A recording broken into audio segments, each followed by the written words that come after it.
Boa tarde, pessoal.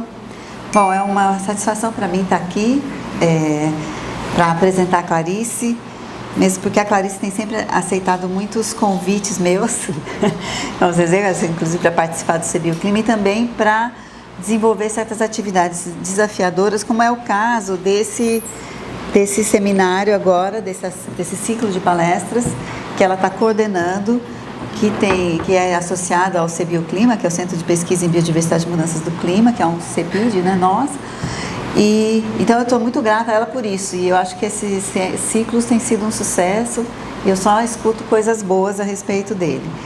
Então, para dar início então, a esse ciclo de seminários, que é o Diversidade em Foco, Saberes e Desafios diante das mudanças climáticas, ele é um espaço que propõe então refletir sobre a importância da diversidade de saberes e experiências na construção de soluções para a crise climática, reunindo então pesquisadoras e pesquisadores e lideranças sociais em um diálogo plural e interdisciplinar sobre biodiversidade e mudanças climáticas.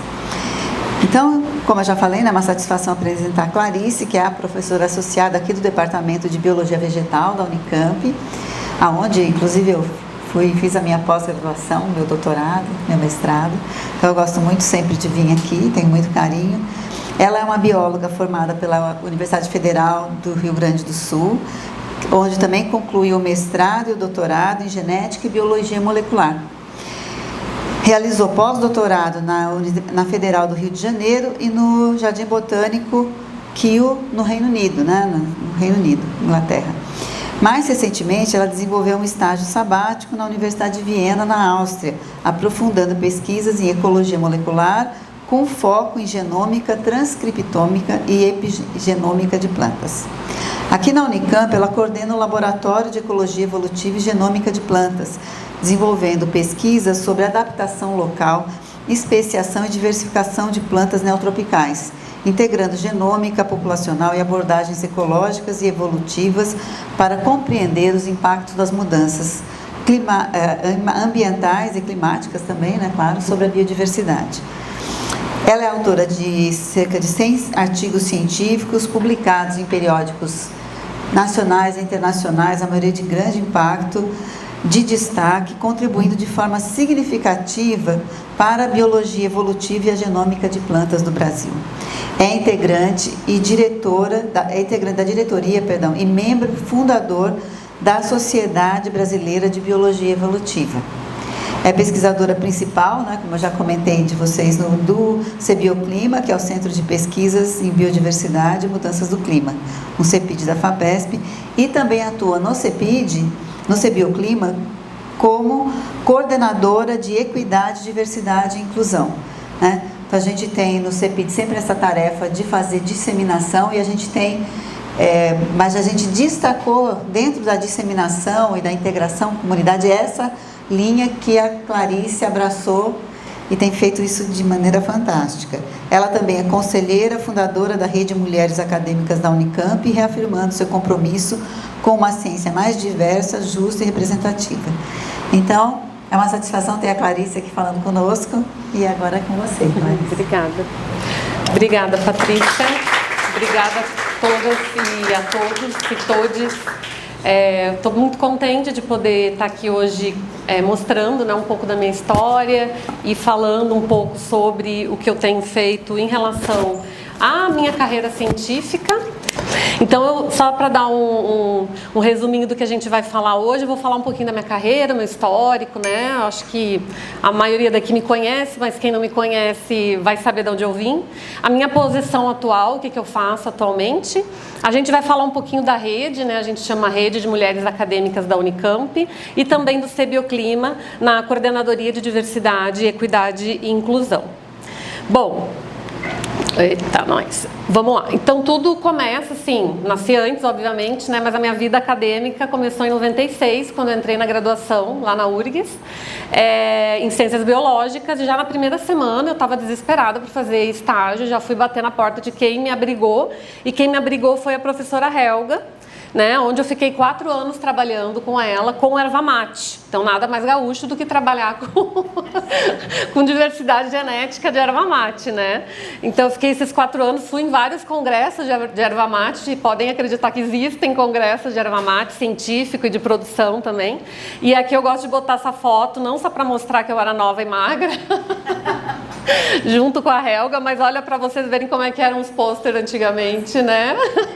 Acho que quem lembra disso, na década de 90 a gente tinha que recortar papel por papel, imprimia, e depois o vermelhinho é cartolina que a gente recortava para fazer, e as fotos também eram as fotos originais. Então é isso, gente, 4 anos aí de iniciação com a Helga. E aí depois, no mestrado, eu comecei em 2000, né? Então me formei em 2000. E aí já comecei no ano de 2000 o meu mestrado, comecei a trabalhar com bromélia e mudei completamente porque o enfoque da erva mate, apesar de ser variabilidade genética, né, e estudo de dormência de sementes, ele não era populações naturais, eram naturais, mas mais no enfoque mais de cultivo e de agronômico. Então aqui eu comecei a trabalhar com um padrão mais evolutivo mesmo, a gente queria entender a evolução desse grupo, né, que é um grupo de exemplo de adaptação radiativa. Esse livro do Benzen, inclusive, é de 2000, né? Então, começou comigo ali o livro do Benzen.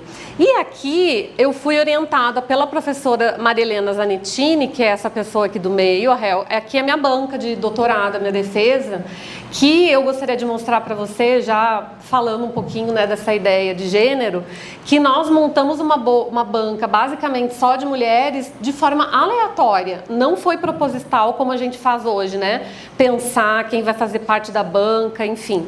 Isso porque a gente tinha essa sensação nessa época, né, 2008, enfim, eu tinha pelo menos, de que essa desigualdade de gênero não existia para nós, né? Então isso é um ponto importante da gente pensar, que nem todas nós nascemos, e muito provavelmente a maioria das pessoas não nasce com esse letramento em relação a gênero, raça, regionalidade, é uma coisa que a gente tem que pensar e aprender. Aqui, essa Clarice aqui, recém-doutora, não sabia nada disso. E se me perguntassem, nunca me perguntaram nessa época, mas se me perguntassem, eu falei, não tem problema nenhum, olha, minha banca é toda de mulheres, sempre fui orientada de mulheres. Aqui, a URGS, a reitora, era a doutora Vrana, professora Vrana, 10 anos de reitoria, nunca vi problema nenhum. Mas o ponto é que não ver não significa que não tenha o ponto e o problema, né? E aqui eu poderia comentar uma história complexa de discriminação de gênero para cada uma dessas mulheres, inclusive eu, mas a gente não vai ficar fazendo isso aqui porque o objetivo é outro, né? Mas todas elas aqui sorrindo, né? Todas muito felizes, com essa carga, mesmo sem saber, como eu, de que a diferença de gênero contava na academia. Bom, enfim, acabei meu doutorado, feliz da vida. Aí eu fui fazer durante o doutorado, eu fiz o doutorado sanduíche no KIU, com o Christian. Então foi meu primeiro orientador homem, né? Então comecei a ter essa primeira relação de diferenças, né? E de algumas coisas que eram ditas ou eram feitas que a gente não entende muito bem, porque eu nem sabia que existia diferença de gênero, né? A gente sabe que o machismo sempre existiu, mas era uma coisa estranha ainda, né, para mim. Mas o Christian, sempre trabalhei muito bem com ele. Conheci os dois junto através do pesquisador Gustavo Martinelli. Quando a gente foi fazer uma coleta, a esposa dele é brasileira, a Thelma, que trabalhava com bromélia e no mesmo temática do meu doutorado, então a gente se integrou muito bem e foi um trabalho maravilhoso durante o doutorado. Durante o pós-doutorado, voltando ao doutorado, né? E aí, durante esse doutorado, eu lembrei de trazer um trabalho que eu publiquei no meu doutorado, em 2009 já, acabei em 2008, né? Que é um dos primeiros trabalhos de filogeografia de plantas da América do Sul. E lendo, né, organizando aqui a apresentação, eu vi que realmente eu cito no trabalho 2 outros trabalhos de planta, de filogeografia de planta, e 3 de animais. Então, assim, basicamente, nessa época aqui, a gente tinha 6 trabalhos de filogeografia de plantas e animais na região, né, da América do Sul. E aqui foi um primeiro trabalho que eu comecei a pensar que as mudanças climáticas aqui ainda históricas, né, do Pleistoceno, do Quaternário, então um padrão ainda bem antigo, e essas oscilações elas afetavam e alteravam a diversidade genética e deixavam um sinal nas populações. E foi isso que eu estudei, né? Então a gente vê que existe uma diversidade maior no norte da distribuição da espécie, dessa bromélia que eu trabalhei, em relação ao sul, é um padrão muito claro, e isso exatamente durante o último glacial, a gente sabe que a floresta ficou retraída aqui, e posteriormente, então, a floresta acabou colonizando a parte sul, e as bromélias epífitas acabaram indo com a floresta, né? Então, esse foi o padrão. A primeira vez, então, que eu pensei sobre isso, e a gente acabou publicando esse trabalho, que foi, então, um dos primeiros trabalhos ali, na época de 2009. Bom, voltando à história do pós-doutorado, então. Eu acabei esse trabalho, estava muito interessada em continuar trabalhando com as bromélias, numa perspectiva mais de especiação, hibridização, que era a linha do Christian, e eu fui fazer um pós-doc com ele, voltei, né, para o Kiel, com uma bolsa da CAPES, e aí fui ficar lá trabalhando com ele, nesse pós-doc. E aí ele recebeu uma proposta de emprego, nesse meio tempo que eu estava lá com ele, para ir trabalhar na Suíça. E por que eu estou colocando aqui a Suíça, né? Aí fomos para a Suíça, né? O Fábio já estava comigo, mudamos para a Suíça. Ficamos 6 meses na Suíça. Então foi um pós-doc sanduíche, né? Meio no Reino Unido e meio na Suíça. Porque lá na Suíça, plim, foi quando a minha visão se abriu para essa problemática de diversidade e de desigualdade de gênero. Eu me lembro que nós tínhamos uma amiga, a Robin, ela era canadense, e ela chegou umas 2 semanas depois de mim, ela chegou para mim e falou: você já viu que todos os professores são homens e todas as doutorandas e pós-docs são mulheres? Aí eu, opa, não tinha percebido. E era sim. E foi onde eu percebi que um dos lugares mais machistas que eu já trabalhei, com a pior desigualdade de gênero, é a Suíça, né? E aí, a partir dali, gente, eu nem consegui mais dormir, porque realmente isso foi uma coisa que começou a me incomodar demais. Ali, né? Na universidade, durante aqueles 6 meses que eu fiquei ali, começou a me incomodar muito mesmo. Aí eram piadinhas, eram coisas muito bizarras que aconteciam. E quando eu voltei para o Brasil, eu pensei, ufa, vou voltar para o Brasil. Mas aí no Brasil já me dei... Parece que se abriu um novo mundo. Eu comecei a ver, não, no Brasil também. Não é, talvez não tão ruim que nem na Suíça, mas também é muito desigual. E eu comecei, então, a fazer vários trabalhos, e não trabalhos, né, não publicar, mas um trabalho dentro de mim de tentar entender essa questão de gênero na academia, participar de palestras. A princípio, no início, eu até dizia, não, no Brasil é um pouquinho diferente, mas trabalhando e conversando com as alunas, quanto mais novas a gente aprende mais, né? As alunas sempre vêm e nos trazem um feedback, elas são mais empoderadas do que a gente, né? E eu comecei a ver, não, é bem grave, a situação é realmente bem grave, e aí não só de gênero, mas de raça, de regionalidade, né? Eu saí do Rio Grande do Sul, vim para São Paulo, e aí várias piadinhas, né? Sempre gaúcha ou qualquer coisa do gênero, enfim. Então a Suíça me abriu os olhos, foi um pós-doc que eu digo que talvez tecnicamente tenha sido bom, mas eu acho que pessoalmente foi realmente muito impressionante para mim. Bom, volto para o Brasil, como eu contei para vocês, em 2010 eu consegui uma bolsa de jovem pesquisadora.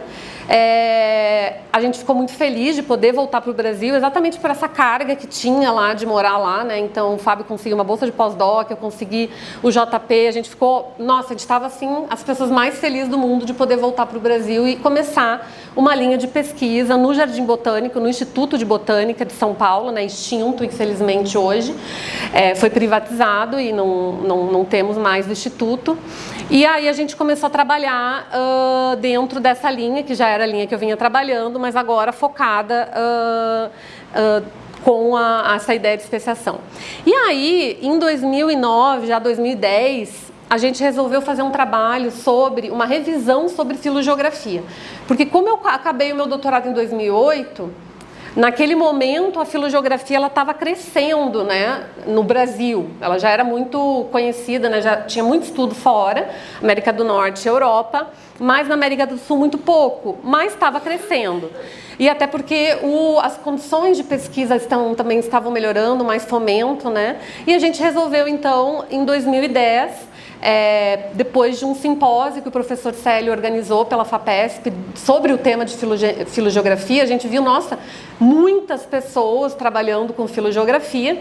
A gente pensou, acho que deve ter mais trabalho do que os 6 que a gente tinha lá em 2008. Então, aqui a gente revisou 200 trabalhos na época. E aí, mais uma vez, a gente conseguiu observar padrões históricos de mudança de oscilação climática, sendo responsável aí por quase 60% da diversificação e da distribuição das linhagens, de um modo geral, planta, animal, de todos os tipos, né? E também 40% não só climático, mas orogênico, né? As mudanças orogênicas, por exemplo, o segmento dos Andes, né? Mas não só o segmento dos Andes. Então, esse aqui foi um trabalho muito legal, que eu acho que foi um divisor de águas para mostrar que a partir de agora, então, a gente realmente tinha vários trabalhos de filogeografia. As oscilações climáticas eram muito importantes para a diversificação da biota sul-americana, né? E a parte orogênica também era muito importante. E hoje nós temos aí cerca de uns 1.500 trabalhos, 2.000 trabalhos em relação à filogeografia da América do Sul, e todos eles corroboram esses dados que a gente observou inicialmente, né? E a gente tem um conjunto de dados muito grande.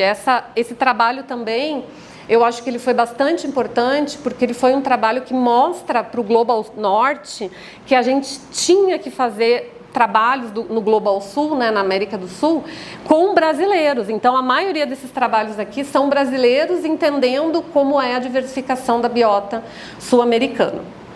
Muito bem. Aí, tem que apontar para lá, me lembrar. Em 2013, eu acabei assumindo a posição de pesquisadora lá na Unesp. Foi quando eu conheci a Patrícia, né, e todo o pessoal aí da Unesp de Rio Claro. E aí a gente foi lá para Rio Claro, no departamento de ecologia, e aí montou o laboratório de ecologia molecular de plantas neotropicais. E a partir disso, então, a gente fez vários trabalhos, continuou trabalhando aí com a filogeografia, e em 2018 eu tive essa coisinha fofa. É fofa essa foto, né? Então, em 2018 eu descobri uma nova vertente do mundo acadêmico, que é a maternidade na academia, né? Então, o Daniel era um fofinho, coisa mais linda, mas aqui é um momento que a gente pode conversar um pouquinho como é essa licença maternidade, como é a maternidade no mundo acadêmico, né? Então, uma das questões que eu trago aqui é que, apesar de que institucionalmente eu não tinha que dar aula, eu não tinha funções administrativas, fui afastada do que eu tinha que fazer administrativamente. Eu poderia colocar lá no site que eu não estava disponível para fazer edição ou revisar trabalhos, né? Mas um mundo de coisas não parou. E não para, né? Então, a gente que tem filho, a gente sabe. O mundo continua, e mesmo que você está na cama do hospital ali, parida, sabe? Você vai receber um artigo aceito, você vai dizer, não, daqui 6 meses você conversa comigo. Não funciona assim, né? A pesquisa é uma coisa nossa. Então, essa foi uma surpresa muito grande que eu tive, porque eu percebi que eu não tinha uma licença maternidade. Na verdade, era fake a minha licença maternidade. Ela era parcial, mas já o Daniel nasceu em julho, dia 2 de julho, 31 de julho eu já tinha relatório do CNPq para entregar. E se eu não entregasse, eu ia ficar inadimplente, não ia conseguir bolsa, não ia conseguir outros projetos, e por aí foi. E também, em outubro, eu tive que fazer a candidatura para essa vaga que eu estou aqui. Né? Então, eu tive que organizar todo o material. O que eu ia dizer para a Unicamp? A Unicamp me espera? Não abre a vaga agora, porque eu estou acabando, meu filho tem 2 meses, eu não posso me inscrever? Não, entendeu? Então, não estou assim reclamando, talvez tenha um tom um pouco de reclamação, mas eu acho que é importante a gente entender que, apesar da licença maternidade ser super importante, a gente precisa de uma rede de apoio sempre.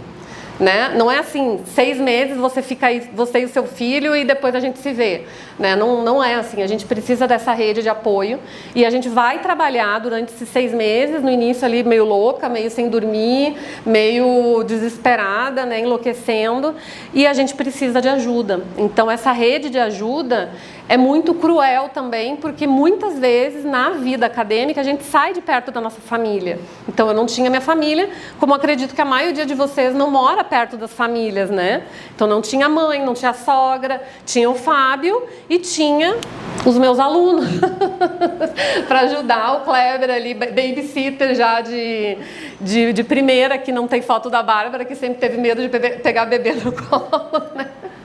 Mas o que a gente fazia? Levava o Daniel para o laboratório, deixava ali na salinha com o Kleber e quem tivesse, Fernanda, aí ficava na sala conversando, às vezes amamentando e conversando sobre a tese, tentando desenvolver. Às vezes eles iam lá em casa, muitas vezes foram lá em casa também, porque, né? Enfim. Então, eu tive essa felicidade de ter pessoas muito legais me ajudando e eu acho que é isso, gente. Essa rede de apoio a gente tem que fomentar e poder ajudar também, né? Então, é bastante importante. Então, a licença maternidade para pesquisadora é uma coisa bastante particular. Talvez como uma dona de empresa, né? Uma empreendedora seja muito parecido, né? Você não vai deixar de vender seu produto durante 6 meses porque você está de licença maternidade. É muito parecido com a nossa vida de pesquisadora. Oh, tá nice. Foi rápido demais. Spoiler. Bom, então em 2018, o Daniel nasceu em 2016, 2017, passei nessa vaga aí, né, de professora aqui, assistente aqui na Unicamp, vim para cá, o Fábio já estava aqui, e a gente começou então um laboratório que hoje atualmente é coordenado por nós dois, Ecologia Evolutiva e Genômica de Plantas, no Departamento de Biologia Vegetal. Hoje nós somos 29 pesquisadores, aqui está do ano de 2024, acabei não mudando esse slide. Essa foto tem muitos de nós, né, mas está faltando muita gente entrou, muita gente foi embora, mas é um grupo bastante diverso, acho que tem muita gente aqui, né, e a gente se apoia e se ajuda também. E aí, né, com esse grupo, né, nós continuamos a trabalhar e a tentar entender essa grande pergunta, que é quais são os processos ecológicos e evolutivos que geram e contribuem para a manutenção dessa hiperdiversidade que a gente tem na região neotropical. Tá? Então essa é a pergunta geral da minha carreira, talvez num dia que me perguntem, né, no Jornal Nacional ou no Fantástico, essa é a pergunta da minha vida, por que a gente tem então tanta diversidade nessa região comparado com o resto do mundo, não só de plantas, né? E para isso a gente usa então essa abordagem integrada, né? Essa integração que muitas vezes a gente já conversou nas nossas reuniões, que gera uma ansiedade muito grande, porque eu tenho a impressão de que eu não sei várias coisas e várias coisas eu sei e os outros não sabem, né? Então isso é normal, mesmo para quem está chegando, né, Júlia?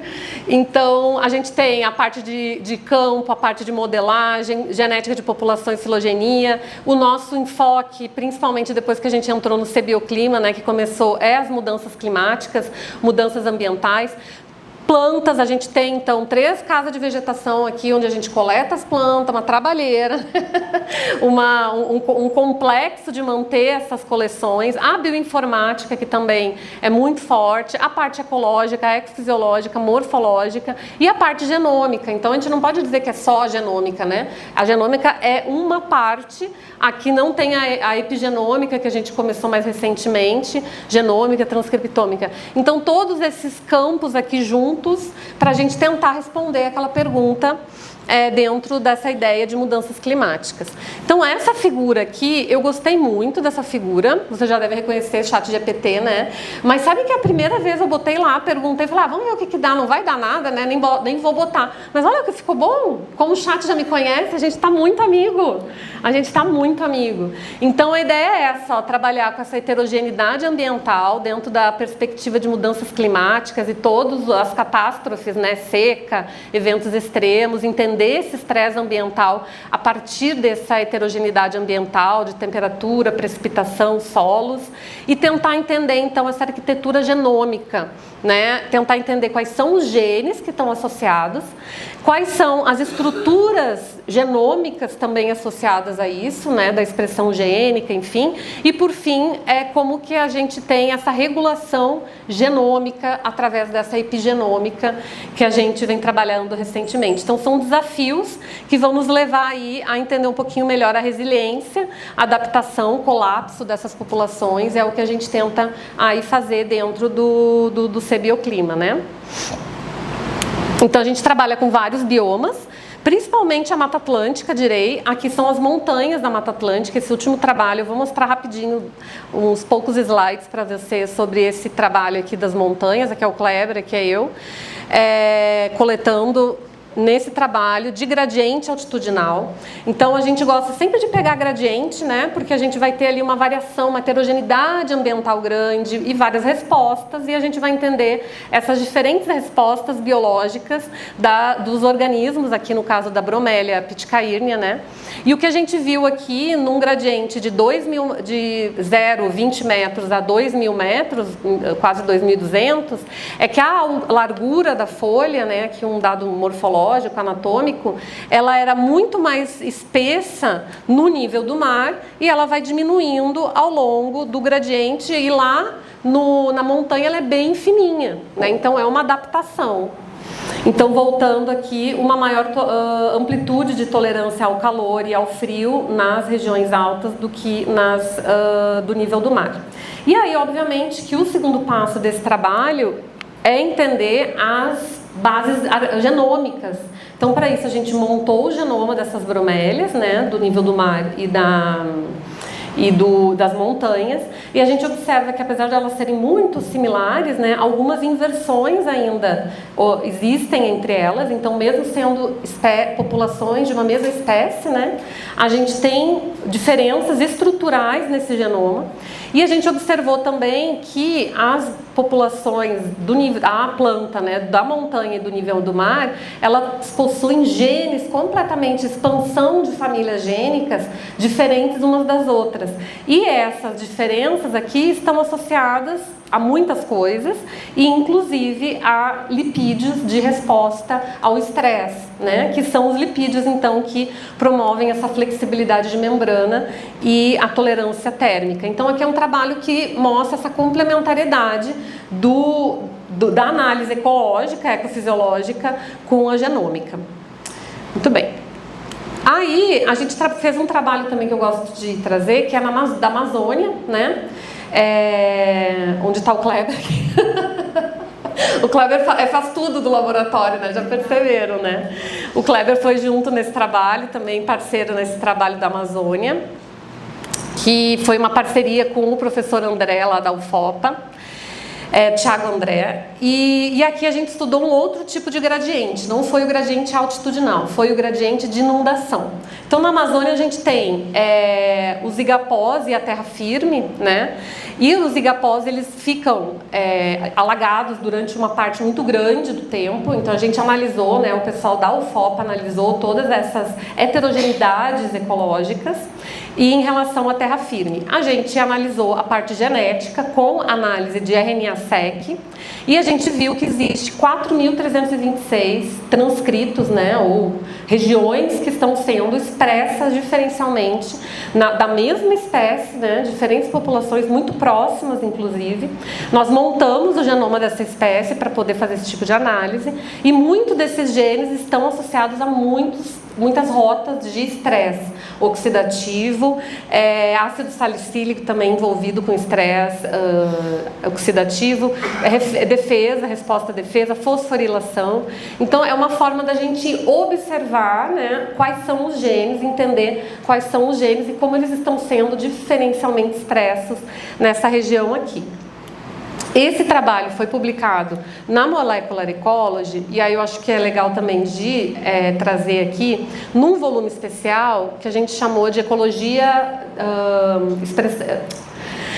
Ecologia da expressão gênica. E esse volume especial foi feito com o pensamento de ser um volume especial que atrairia pesquisadores de um background muito diverso. Então, focamos, né? Eu fui parte dos editores da edição, a maioria mulher, né? Só o Sean aqui, que era um dos editores, a maioria eram mulheres e de várias regiões do mundo. Então, nós fizemos uma divulgação bem ampla. E no fim do editorial a gente faz também toda uma análise de como as publicações e por que a gente recebeu menos publicações do Global Sul do que do Global Norte, menos mulheres do que homens, menos pesquisadoras principais como última autora ou primeira autora, enfim. Então foi um volume bem interessante, com 43 artigos, e a gente publicou esse artigo da Amazônia aqui. Se vocês quiserem olhar, eu acho que é um volume bem interessante da gente pensar nessa ideia de editoração também, atenta aos vieses de diversidade, né? Não só de gênero, mas regionalidade também. E aí, nesse mesmo trabalho do Esquinozinfo, né, continuando o trabalho ainda, a parte que não foi publicada, que é o trabalho do Lucas e da Adriele, principalmente da Adriele, que começou aqui na Bolsa TT5, a gente observou que desses genes que eram diferencialmente expressos, um grupo que eram os CIPs, eles eram muito interessantemente diferencialmente expressos. E a gente viu, aí a Adriele focou no estudo desses CIPs e viu que eles eram diferencialmente expressos realmente. Vários deles, né, estudou toda a evolução, história evolutiva desses genes, e esses genes são muito conhecidos por estarem muito associados a estresses, a crescimento, desenvolvimento, rotas biosintéticas de metabolismo secundário. São genes realmente muito importantes.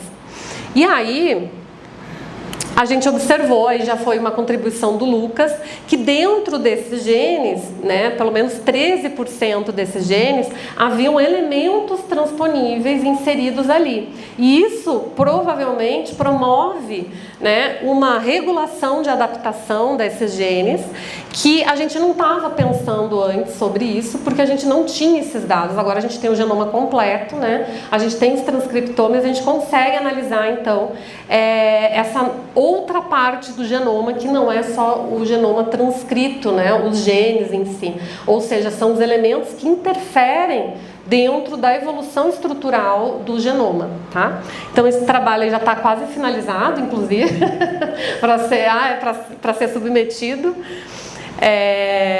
E essa ideia, então, de estudar os elementos, de entender os elementos transponíveis e como eles atuam nessa diversidade desse tipo de genes, ou de genes e de genomas em geral, já foi pensada, e a gente vê aqui pelo menos 3 trabalhos mostrando a importância deles na plasticidade genômica dentro dessa condição exatamente que a gente está tentando entender um pouquinho como que vai ser essas mudanças ambientais e o quanto que um genoma precisa ser plástico e a importância desses elementos nessa plasticidade. Muito bem, gente, não vou ficar incomodando muito mais com dados científicos, né? E aí, finalmente, a gente chega no ano de 2021, dentro da minha trajetória, apesar de que não está ainda muito organizado, né? Esses dados são bem recentes, onde a gente cria a rede de mulheres acadêmicas da Unicamp. No dia 17 de abril de 2021, a gente criou o grupo de WhatsApp e da Vida, né, junto com a Ana Paula, que é colega dentro desse grupo, e várias outras professoras que estão aqui também, que fazem parte dessa rede. E a rede é um coletivo, né, como a gente chama, que está numa parceria dentro da Comissão Assessora de Gênero e Sexualidade da Diretoria de Direitos Humanos da Unicamp, tá? A gente tem então esse apoio dessa comissão de gênero. E a ideia da rede de mulheres acadêmicas da Unicamp era responder, né, à necessidade da implementação de ações políticas e institucionais que visassem neutralizar barreiras e obstáculos enfrentados pelas mulheres no contexto profissional acadêmico e carreira universitária da Unicamp. Então aqui a gente está propondo, né, um grupo que tenta ficar de olho e tenta promover e propor ações. Uma das coisas que a gente fez e que a gente faz constantemente é a análise de dados, e aqui é um dado então que a rede obteve através do anuário, né, da Unicamp, dados abertos, mas a gente trabalhou em cima desses dados, onde a gente vê que ao longo do tempo, de 2000 a 2024, a gente tem a entrada um pouco maior de professores homens, mas ao longo do tempo, a carreira, né, a gente vê um número muito maior de homens subindo do que mulheres. Tá? Quando a gente criou o grupo, era aqui em 2021. Eu gostaria de saber ao longo do tempo se isso aqui é um efeito da rede ou não, né? Mas, sendo ou não, foi o ano que eu também me tornei professora associada MS5, né?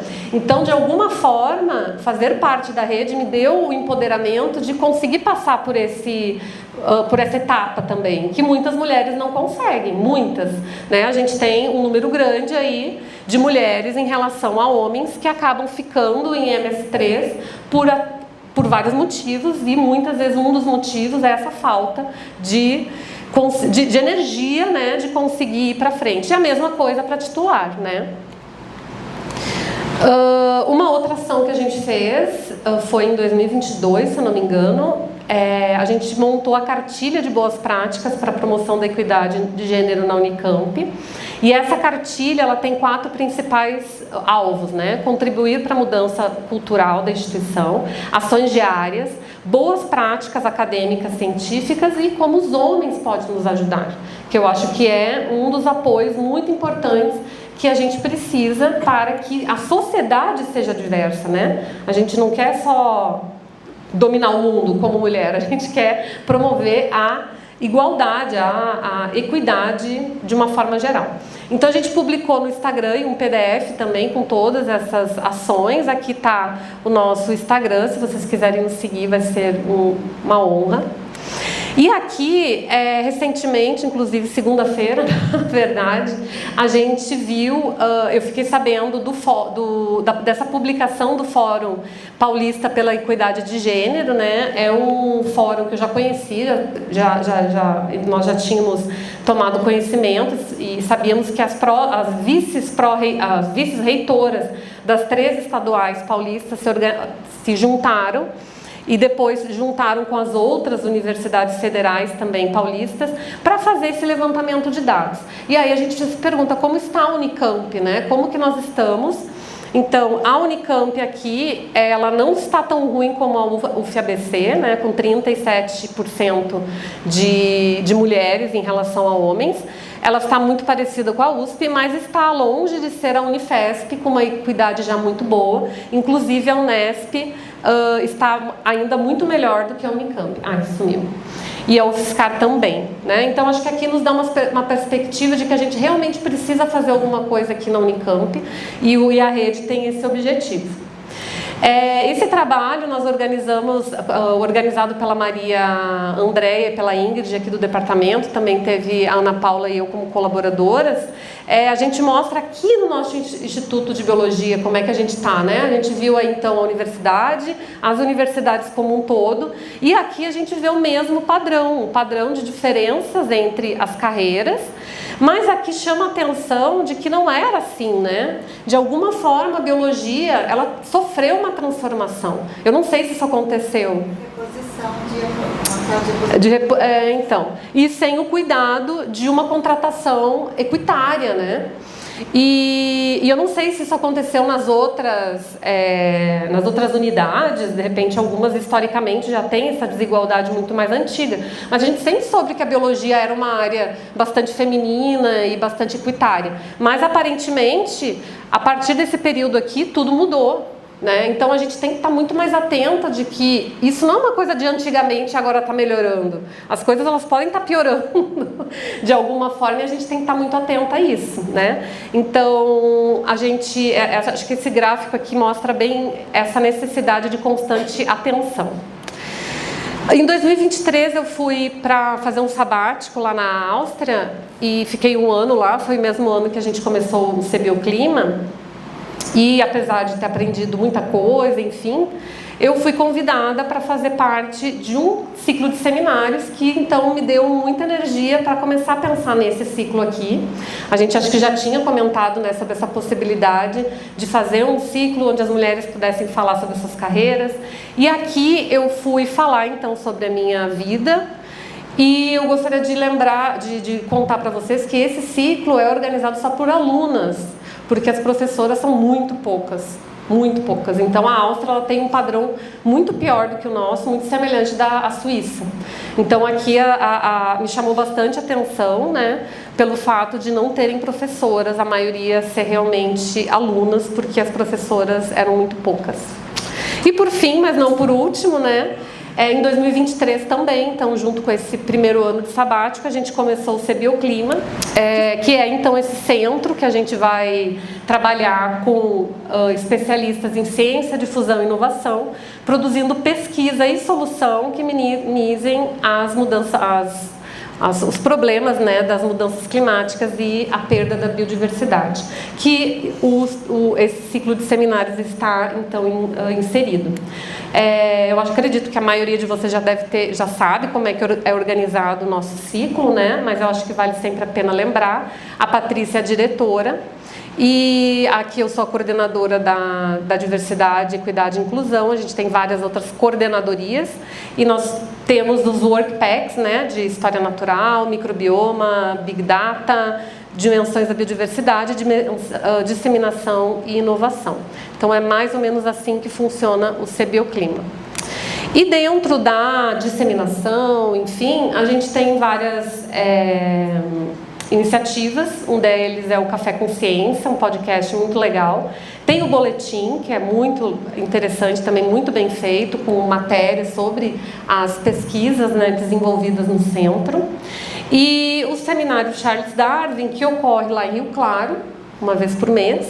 E agora o Diversidade em Foco, que vai ser então esse seminário, que está sendo, né, esse ciclo de seminários, que vai ocorrer aqui, que está ocorrendo aqui na Unicamp, cuja ideia então é ampliar esse debate, né, sobre as mudanças climáticas, promovendo então uma participação ativa de comunidades aí que são historicamente subrepresentadas. Então a ideia não é só a gente ficar falando das professoras, mas também ter outras comunidades, né, outras pessoas da comunidade também para falar.